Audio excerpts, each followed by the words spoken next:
एक असा भयंकर अपराध आहे,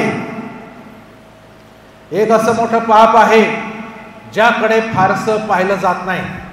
मी काय काय गोष्टी यासाठी घेतो मननामध्ये, ज्याद्वारे त्या गोष्टी आमच्या लक्षात येऊन त्या गोष्टी आमच्या जीवनातून, आमच्या कुटुंबातून त्या आम्ही काढाव्यात, जेणेकरून जे आशीर्वाद देवाने रोखून ठेवलेले आहेत आमच्या काही गोष्टींमुळे ते आशीर्वाद आमच्यापर्यंत पोहोचावे, अधिक आम्हाला आशीर्वाद देवाने द्यावा. यासाठी काही काही ज्या गोष्टी आहेत ज्या आमच्या डोळ्यासमोर असतात पण आम्हाला समजत नाही, दिसत नाही, परंतु ते आमच्यासाठी, आमच्या कुटुंबासाठी आणि आम्हाला मिळणाऱ्या आशीर्वादासाठी एक अडखळण आणि एक अडचण बनून राहते. आणि म्हणून आज असाच एक विषय आम्ही पाहणार आहोत आणि तो म्हणजे भ्रष्टाचार, लाच, ब्राईब किंवा जी लाच आहे. आज समाजामध्ये, देशामध्ये कोणत्याही ठिकाणी आम्ही जा, बहुतांश कामं कोणाला काहीतरी दिल्याशिवाय होत नाही,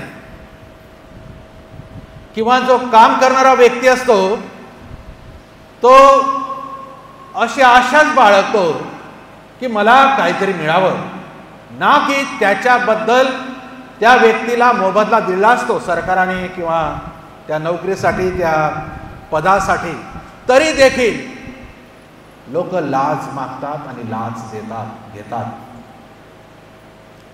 ही एक जगाची आज पद्धत बनलेली असताना ख्रिस्ती या नात्याने आम्हाला ही सावधता बाळगायची आहे.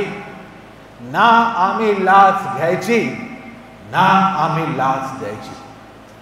आता लाच घेणं किंवा देणं हे फक्त देवाच्या वचनात पैशापुरतंच मर्यादित नाही. आमचे नातेसंबंध असतील, आमची आध्यात्मिक गोष्टी असतील, आमची नैतिकता असतील, आमचं आचरण असेल, एखाद्याची प्रगती करणं असेल, एखाद्याची शिफारस करणं असेल, एखाद्याला पद मिळणं असेल, एखाद्याचं काम काढून घ्यायचं असेल, व्यक्ती स्तुती करतो, खोट्या प्रशंसा करतो, जी व्यक्ती जशी नाही त्याबद्दल त्याची स्तुती करतो, समोरच्याला आम्ही खुश करतो. हे देखील ह्याच कॅटेगरीमध्ये मोडल्या जाणाऱ्या गोष्टी आहेत. आणि लाच मनुष्य किंवा ह्या गोष्टी मनुष्य का करतो? कारण त्या मनुष्याला हाव आहे, हावरट आहे. जितकं मिळेल त्यामध्ये समाधानी राहता, अजून मला काय मिळेल, अजून मला कोणतं पद मिळेल, अजून कोण माझी शिफारस करेल, अजून कोण मला चांगलं म्हणेल. आणि हावरटपणा चा अजून पुढे आम्ही बघतो त्याला एक नाव आहे, ते म्हणजे लोभ. आणि पवित्र शास्त्र म्हणतं सर्व वाईटाचं मूळ पैसा आहे. कामाच्या ठिकाणी, कुटुंबामध्ये, जिकडे पाहत तिकडे प्रत्येकाला काही ना तरी लोभ आहे, हाव आहे. कसली तरी शैतान आम्हाला असं दाखवतो की तुमच्यामध्ये उणीवता आहे, तुमच्यामध्ये कमी आहे, तुम्हाला अजून काहीतरी हवं आहे. हे आम्हाला शैतान वारंवार दाखवतो. त्यामुळे आमच्यामध्ये लोभ निर्माण होतो, त्यामुळे आमच्यामध्ये हाव निर्माण होते आणि त्यामुळे आम्ही लाच घेण्याचे आणि देण्याचे आणि खुश करण्याचे प्रकार आम्ही करतो पदासाठी. आणि अशी अप्रामाणिक गोष्ट, अशी अनैतिक गोष्ट ही धर्मशास्त्राच्या विरुद्ध आहे. हिला हलक्यात घेऊ नये. ही छोटीशी नाही, हिच्यामुळे देव काय काय करतोय आम्ही थोडक्यात पाहणार आहे. फक्त पैशाच्या संदर्भात नाही, तर ज्या काही मी गोष्टी सांगितल्या विनाकारण आम्ही खोटं बोलतो, आमचं काम करून घेण्याला ही पण लाज आहे. कारण खरं बोलल्यावर कधी कधी मोठं नुकसान होतं, ते होऊ नये म्हणून आम्ही खोटं बोलतो. किंवा खोटं बोलत नसेल तर आम्ही सत्य लपवतो.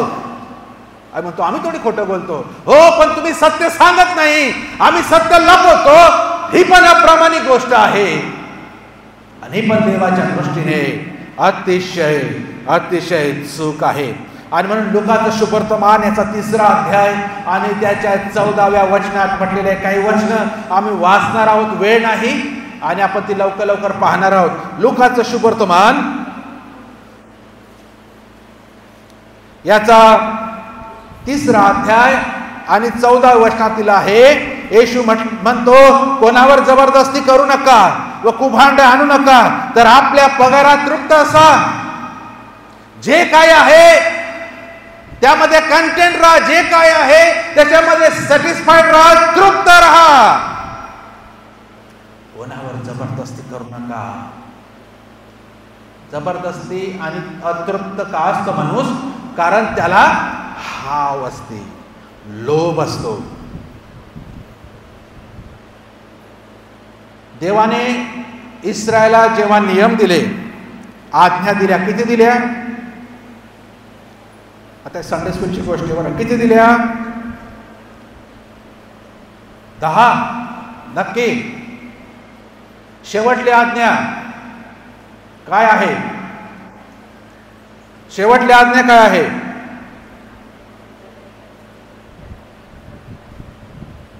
ऐकू येत नाही.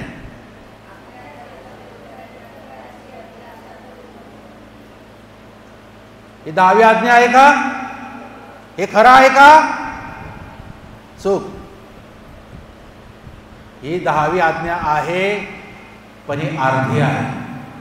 आम्ही लेकरांना 10 आज्ञा शिकवतो. फोन करू नको, चोरी करू नको, शॉर्टकट शिकवतो, शॉर्टकट. देवाचं वचन शॉर्टकट नाही. मला माहिती नाही कोणाच्या डोक्यात आयडिया आली असेल की त्याने एक एक शब्दात असे लिहिले 10 आज्ञा. आम्ही निर्गमाचं पुस्तक याचा 20वा अध्याय काढला. देवाचं वचन शॉर्टकट नाही हो. एक एक शब्द, एक एक काना मात्रा जो काढल, देव त्याचं नाव जीवनी पुस्तकातून काढून टाकेल असं प्रकटीकरणात दिलेलं आहे. आणि ह्या आज्ञा आमच्या लेकरांना शिकवायला लावल्या आहे आणि आम्हीच अर्ध्या म्हणतो आणि त्यांना अर्धा म्हणायला लावतो. पूर्ण आज्ञा शिकवा आणि आपणही म्हणा. निर्गमाचं पुस्तक 20वा अध्यायात 10 आज्ञा दिलेल्या आहे. मोशे करवी देवाने इस्रायल लोकांना सांगितली, त्यातली शेवटली आज्ञा ही आहे. 20 आणि 17 मध्ये आहे, आपल्या शेजाऱ्याच्या घराचा लोभ धरू नको. एवढंच आम्ही वाचतो, एवढी नाही. पुढे लिहिलं आहे, आपल्या शेजाऱ्याच्या स्त्रीची अभिलाषा धरू नको. आपल्या शेजाऱ्याचा दास, दासी, बैल, गाढव अथवा त्याची कोणतीही वस्तू ह्याचा लोभ धरू नको. ही आहे कंप्लीट आज्ञा. आपल्या शेजाऱ्याचा लोभ धरू नको. मग त्याच्या पत्नीविषयी काय, त्याच्या गाढवाविषयी काय, त्याच्या बैलाविषयी काय, त्याच्या गाडीविषयी काय, त्याच्या प्रॉपर्टीविषयी काय, त्याने घेतलेल्या वस्तूंविषयी काय. हिंदीमध्ये वाचा.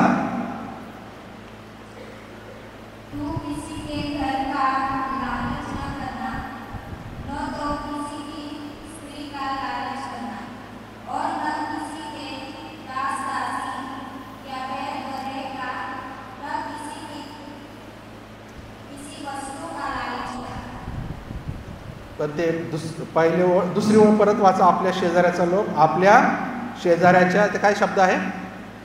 माझी हिंदी कमजोर आहे. न तो किसी की.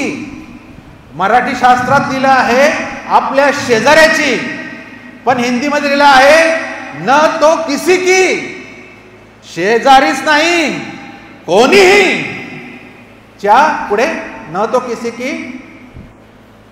वाचा. स्त्री का लालच. काय वाचा? न तो किसी की स्त्री का लालच करना. नीट वाचा 10 आज्ञा. लालच, लोभ, हाव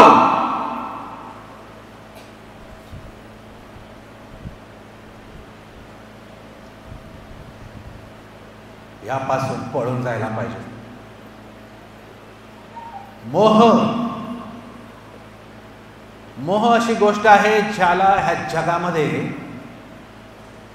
कोणीच त्याच्याबरोबर युद्ध करू शकत नाही. दावीद राजा हरला, फक्त योसेफ जिंकला, दावीद पण हरला. आणि म्हणून मोहापासून पळायला लावलं. हे जे शरीर आहे हे अशक्त आहे, आम्ही फेस करू शकत नाही आणि म्हणून आम्हाला तिथून पळून जायला लावलेलं आहे आणि सैतानाला आडवे व्हायला लावले आहे. आम्ही उलटे करतो, सैतानापासून पळून जातो आणि मोहाला आडवे व्हायला जातो आणि मोहामध्ये आम्ही पडून जातो आणि सैतानाला ज्याला फाईट करायला लावले त्याच्यापासून आम्ही पळ काढतो. आणि म्हणून ना तो किसी की स्त्री की लालच करना, अभिलाषा करना, कोणत्याही स्त्रीची अभिलाषा करू नये.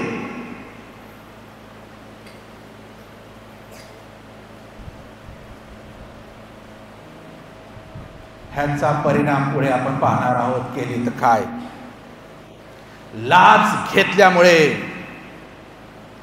देवाचा क्रोध त्या व्यक्तीवर येतो आणि म्हणून देवाने कडक न्याय त्याचा आणतो. त्याच्याविषयी आम्हाला सावध राहण्यासाठी सांगितलेलं आहे. अनुवादाचा पुस्तक 16वा अध्याय आणि त्याच्या 19व्या वचनात दिलं आहे. अनुवाद 16 आणि 19 मध्ये दिला आहे, लाच घेऊ नको कारण लाच शहाण्यांचे डोळे अंधळे करते. लाच घेऊ नको कारण लाच शहाण्यांचे डोळे अंधळे करते. म्हणजे हे कोणी जे शहाणे स्वतःला समजतात, विद्वान जे स्वतःला समजतात, ज्ञानी स्वतःला समजतात, ते लाच घेतात आणि त्यांचे डोळे अंधळे होणार आहेत. फक्त मूर्खच नाही, शहाणे पण घेतात आणि म्हणून लिहिलं आहे शहाण्याचे डोळे अंधळे होतात. कोणत्या प्रकारची लाच, कोणत्या प्रकारची ब्राईब, कोणत्या प्रकारची हाव, कोणत्या प्रकारचा लोभ देवाच्या दृष्टीने कडक न्याय आणतो आणि लोकांना आंधळे करतो, आध्यात्मिक रीतीने आंधळ. म्हणून आम्ही देवाच्या मंदिर येतो, आमचे डोळे आंधळे आहे आध्यात्मिक, आम्हाला देव दिसत नाही, आम्हाला देव समजत नाही, देवाविषयी आमचं कर्तव्य आम्ही समजत नाही कारण आमचे डोळे आंधळे झालेले आहे. हे पण एक कारण आहे. आता नसल घेत पण मागे कुठेतरी घेतली असेल. आम्ही घेत नसेल आज पण ती अभिलाषा एखाद्यास आमच्या मनात असेल. आम्ही प्रत्यक्ष घेत नसेल पण आमच्या विचारात असेल. ह्या सर्व गोष्टी काउंट होतात, या सर्व गोष्टी देवाकडे मोजल्या जातात आणि म्हणून देवाच्या दृष्टीने हे कठीण आहे, खूप कठीण आहे. आणि अनुवादाचं पुस्तक 27वा अध्याय आणि त्याच्या 25व्या वचनात लिहिलं आहे, लाच घेणारा व्यक्ती शापित आहे,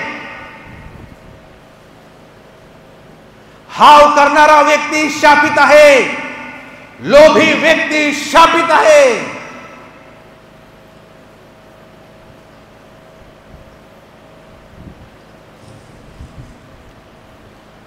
जो व्यक्ती लाच घेतो काहीतरी करून देण्यासाठी, जो व्यक्ती खोटं बोलतो, जो व्यक्ती हाव करतो, जो व्यक्ती आम्ही बघतो की लोभ धरतो. समजा मी एखाद्याचं काम करण्यासाठी मी त्याच्याकडून काही पैसे घेतले, उदाहरणार्थ सांगतो. समजा कोणीतरी खोटं सांगत आहे आणि ते मी ऐकत आहे मला माहिती असून आणि मी त्याच्याबद्दल खुश होतो, तर जो व्यक्ती मला ते सांगत आहे, जो व्यक्ती मला ते देत आहे, त्याचे जे काही शाप आहे, त्याचे जे काही आजार आहे, त्याचे जे काही संकट आहे ते माझ्यावर येणार आहे. ट्रान्सफर होतं आध्यात्मिक रीतीने. ट्रान्सफर खूप कठीण गोष्ट आहे, वाचायला पाहिजे, वाचूया. दुसरे राजे 5वा अध्याय.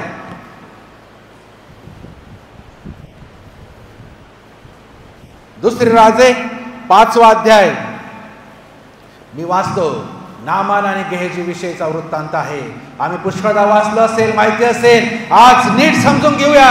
ही काही गोष्ट नाही, ही काही कथा नाही, ही काय गंमत म्हणून लिहिलेलं नाही, सिरियस आहे. काय होतं बघूया. दुसरे राजे 5वा अध्याय आणि 5व्या वचनात लिहिलं आहे. आरामाच्या राजाने म्हटले, तर मग मी इस्रायलच्या राजास पत्र देतो.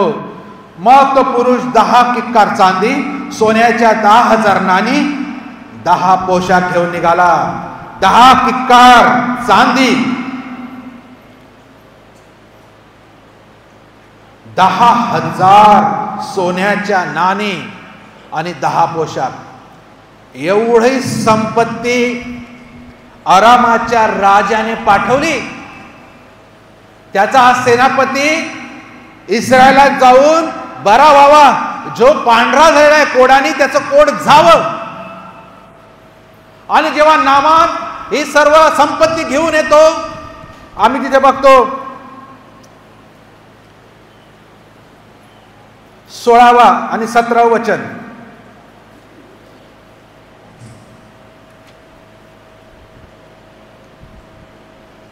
नंतर तो बरोबरीची सर्व मंडळी घेऊन देवाच्या माणसाकडे परत गेला व त्याच्यासमोर उभा राहून म्हणाला, अखिल पृथ्वीत इस्रायलाचा देव नाही हे मला आता कळून आले आहे. तर आता आपल्या सेवकाचा नजराना स्वीकारा. तो म्हणाला, ज्या परमेश्वराच्या हुजुरास मी असतो त्याच्या जीविताची शपथ मी काही एक घेणार नाही. त्याने त्यास पुष्कळ आग्रह केला तरी तो काही घेईना. जेव्हा यार्देनेमध्ये नामान बरा झाला तेव्हा काय झालं, तो ही सर्व संपत्ती घेऊन देवाच्या दासाला देण्यास आला. पहिले तर निघालाच नाही घरातून बाहेर त्याला प्रार्थना करायला.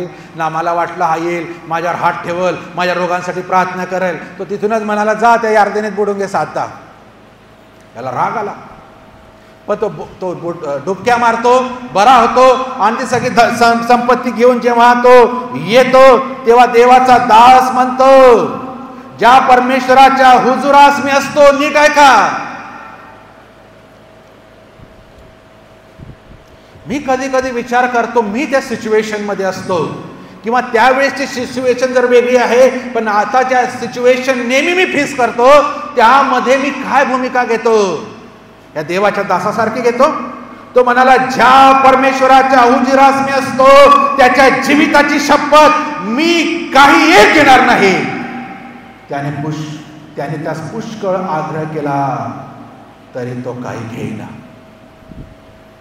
17 वचन.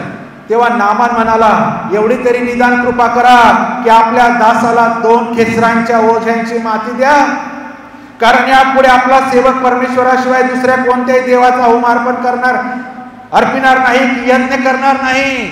नामान एवढी संपत्ती घेऊन अलिशाला तो द्यायला येतो. अलिशा ती संपत्ती घेत नाही, देवाची शपथ वाहून सांगतो, मी यातलं एक पण गोष्ट घेणार नाही. नामान म्हणतो, हे स्टेटमेंट बघावं, याच्यातून आम्हाला शिकण्यासारखं आहे. फक्त शारीरिक बरा झाला नाही, आम्ही फक्त त्याचं कोड गेलं. काय नम्रता आहे. पहिले तर निघून गेला रागात, आता त्याची नम्रता बघा. तो म्हणतो, यापुढे कोणत्याही देवतांना मी होमार्पण किंवा अर्पण करणार नाही, आणि माझ्यासाठी एवढं करा की 2 खेचरांवर जेवढी माती मावेल तेवढी माती मला द्या. जो 10,000 सोन्याच्या नाणी घेऊन आला तो काय मागत आहे?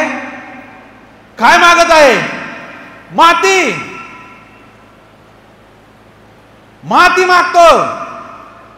कोण? ज्याला देव ठाऊक नव्हता. काही मिनिटात त्याने देवाला असं ओळखलं की ह्या गेहजीने अलिशा सोबत राहून आयुष्यभर ओळखलं नाही. आणि जेव्हा तो निघून जातो, नामान निघून जातो, अतिशय सुंदर वचन पुढे 20 पासून जर आम्ही वाचलं, इकडे देवाचा माणूस अलिशा त्याच्या चाकर गेहेजी याने विचार केला की अरामी नामानाने आणलेला नजराना माझ्या धन्याने न घेऊन त्याचवर दया केली. परमेश्वराच्या जीविताची शपथ. गेहेजी काय म्हणतो? परमेश्वराच्या जीविताची शपथ मी त्याच्या मागून धावत जाऊन त्याच्यापासून काहीतरी घेतोच. अलिशा म्हणतो परमेश्वराच्या जीविताची शपथ ह्यातलं एक पण मी घेणार नाही. त्याचा दास म्हणतो परमेश्वराच्या जीविताची शपथ मी त्याच्या मागे धावत जाऊन काहीतरी घेतो. काय फरक आहे दोघांमध्ये? फरक 3 कॅरेक्टर. देवाचा दास, त्याचा दास आणि नामान. आम्हाला काय शिकायचं आहे?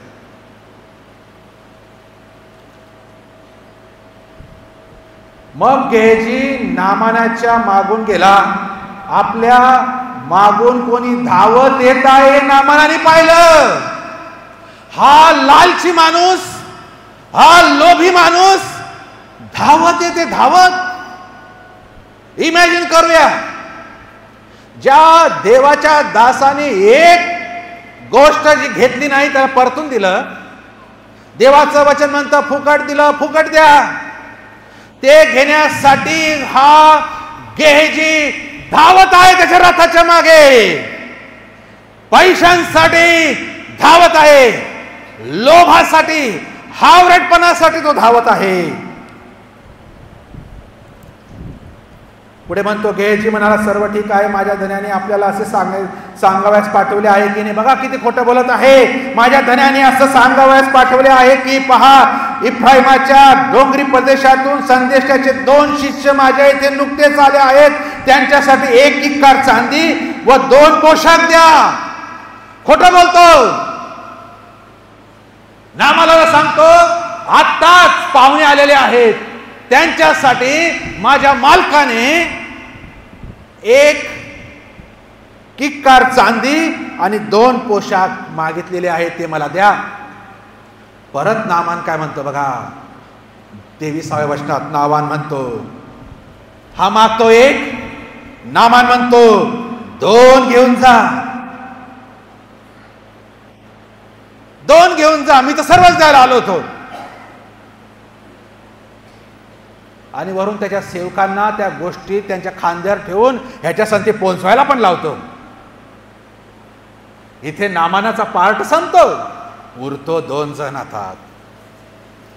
अलिशा आणि लोभी माणूस गेहेजी.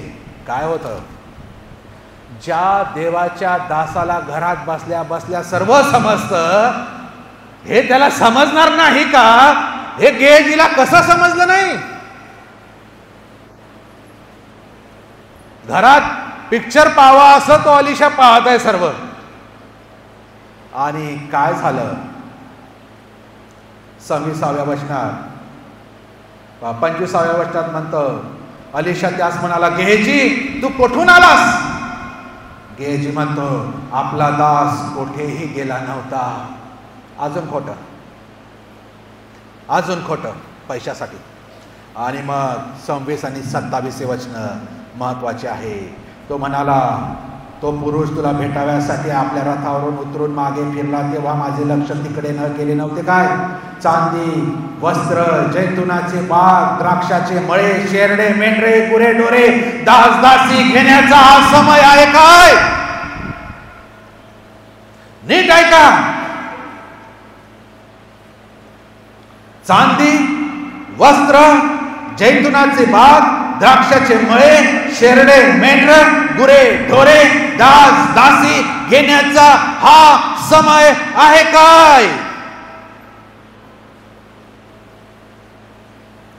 तर नामानाचे कोड तुला व तुझ्या संतानाला निरंतर लागून राहील. तेव्हा तो बर्फासारखा पांढरा कोडी होऊन त्याच्या पुढून चालता झाला.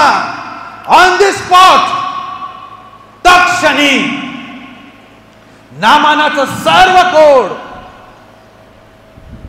गेहेजीवरच नाही, त्याच्या संतानांना, पिढ्यांना पुढे निरंतर लागून राहील.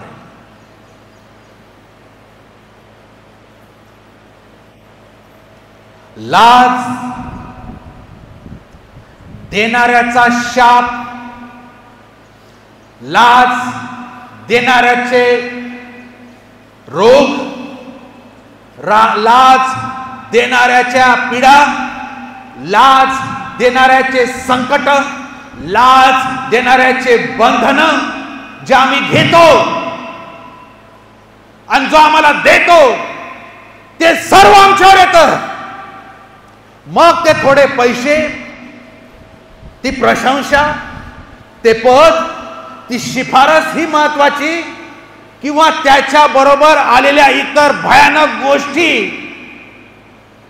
ह्या महत्वाच्या. फायदा कुठे?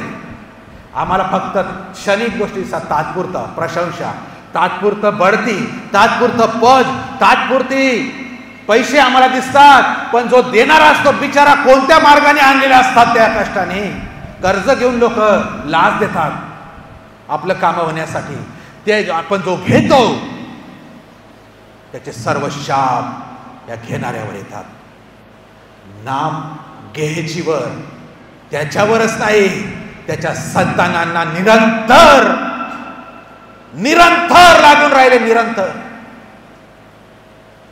अहो ही गंमत नाही. म्हणून लाज, लोभ, हाव आम्हाला आज सोडावं लागेल.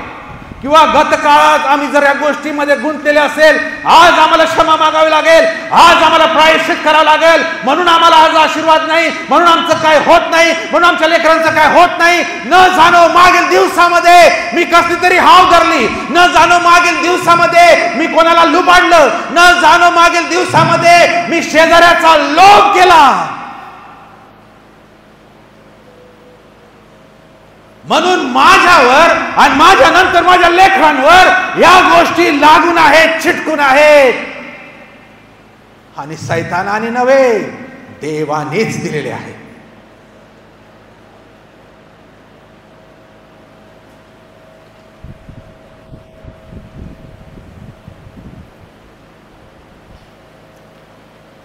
इयोबाचं पुस्तक 15वा अध्याय आणि 35-34 वचनात दिलं आहे. इयोब 15 आणि 34 कोणीतरी वाचा.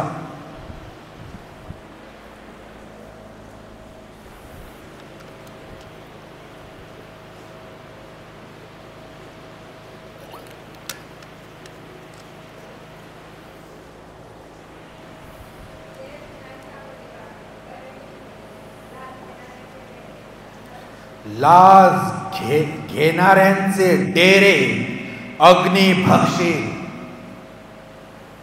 लाज घेणाऱ्यांचे, बायहुक बायक्रोक पद मिळवणाऱ्यांचे, सन्मान घेणाऱ्यांचे, बढती मिळवणाऱ्यांचे, आपली अवकात नसताना दुसऱ्यावर पाय ठेवून पुढे जाणाऱ्यांचे, त्याच्यासाठी वाटेल ते गोष्टी कोणाला खुश करावं लागलं कराल, ही पण लाज आहे. त्यांचे डेरे म्हणजे त्यांचे निवासस्थान, त्यांची घर अग्नी भक्षून टाकेल. देवाला आवडत नाही याचा अर्थ. प्रामाणिक, खरं बोलणारा, खऱ्यासाठी वाटेल ते त्याचं नुकसान झालं तरी सहन करणारा व्यक्ती देवाला आवडतो.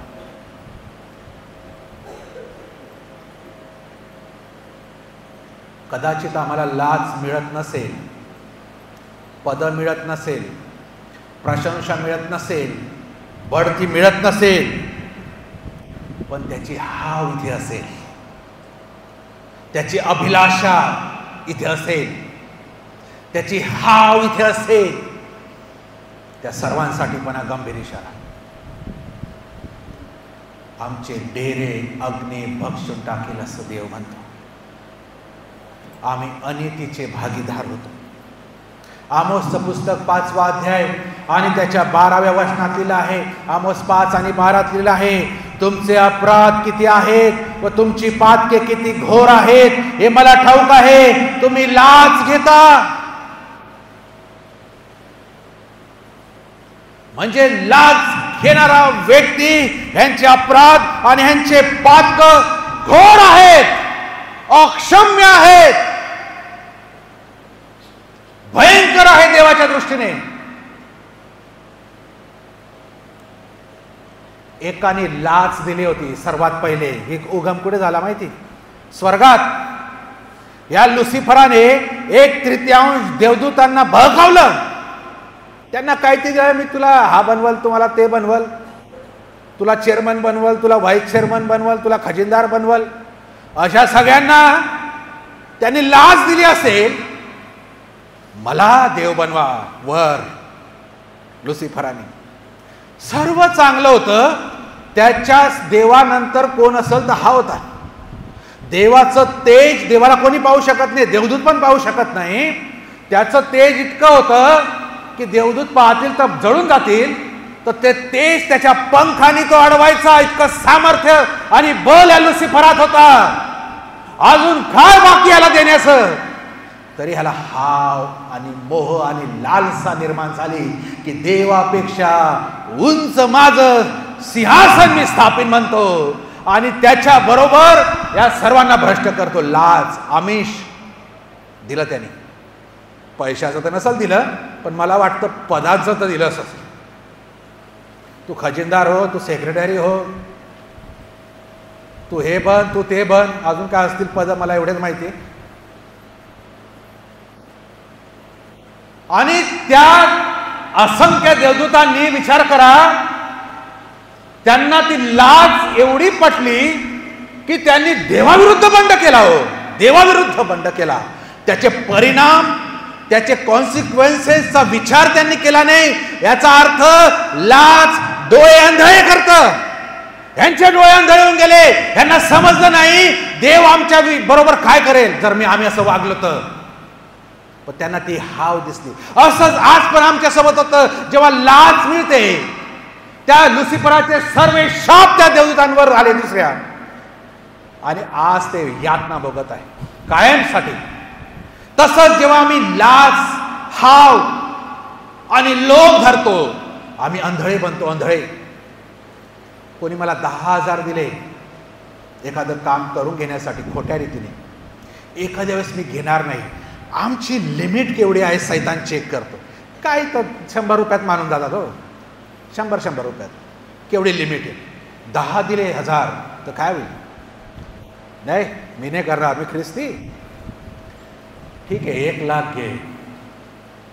नाही नाही नाही, असं नाही होणार. 10 लाख घे. ही संख्या वाढत जाते, फुगत जाते. मग तो सैतान चेक करतो, मी कुठे तुटेल, कुठपर्यंत माझा विश्वास आहे. 10 लाखात चांगले चांगले तुटून जातील, मंत्री तुटतात तर माणसं काय. लोभ या इथे आहे शरीरात. लोभ. हवेला म्हटलं हे फळ तू खाशील तर देवा समान होशील. लोभ. अरे तुला अजून काय पाहिजे होतं? तुला देवा समान व्हायचं होतं, हे खा. लोभ, हाव, अजून पाहिजे. या एदेन बाग स्वर्गासारखी होती, ती कमी पडत होती. त्यांना देवासारखं व्हायला वाटलं पाहिजे. हाव. घोर पातक आहे. आमोसच्या पुस्तकात म्हटलेलं आहे. अपराध आहे, भयंकर अपराध आहे. माणसाचे डोळे आंधळे होतात. अनेकदा डोळे आंधळे झाले आध्यात्मिक रीतीने, आम्ही दगडासारखे तिथे उभा राहू. संवेदना मरून जातात. पवित्र आत्मा आता कार्य करू शकत नाही. पवित्र आत्मा टोचणी लावत नाही आणि आम्हाला लागत नाही. मी बधीर होऊन जातो. बधीर, सेन्सलेस होतो याच्यामुळे, हवेमुळे. मला अमुकच खुर्ची पाहिजे, मला अमुकच पद पाहिजे, मला अमुकच जागा पाहिजे, मला अमुकच नावाने हाक मारली गेली पाहिजे. आणि तसं झालं नाही, माझा इगो हर्ट होतो. इगो हर्ट होतो. मग मी चर्च बंद करतो, मी सलाम करणं बंद होतो, मग मी तोंड लपवतो माझ्या बंधूला. माझे मार्ग बदलतात. इकडून जात असेल मी तिकडून जाईल. सर्वांचं कारण हेच आहे. आम्हाला ह्याच्यापासून वाचलं पाहिजे. आम्ही बघतो, जर आम्ही लाचेची, हवेची, लोभाची जर आवड धरतो, आमच्या बरोबर आमच्या कुटुंबाला देखील मोठ्या संकटातून जावं लागेल, भयंकर मोठ्या त्रासातून जावं लागेल आणि तो सुटणार नाही, कारण आम्ही जबाबदार आहोत त्या गोष्टीला. देवाने असं सोडलं नाही, त्यांना एकेन बागेतून हाकललं तर हाकललं, पण त्यांच्या सोबत कष्ट आला, घाम आला, काटे आले, त्या स्त्रीला वेदना आल्या, त्या पुरुषाला घाम आला, सोबत ह्या गोष्टी येतात. त्या लुसिफरला असंच फेकलं नाही, त्याचे तर डेंजर हाल आहे, डेंजर हाल आहे.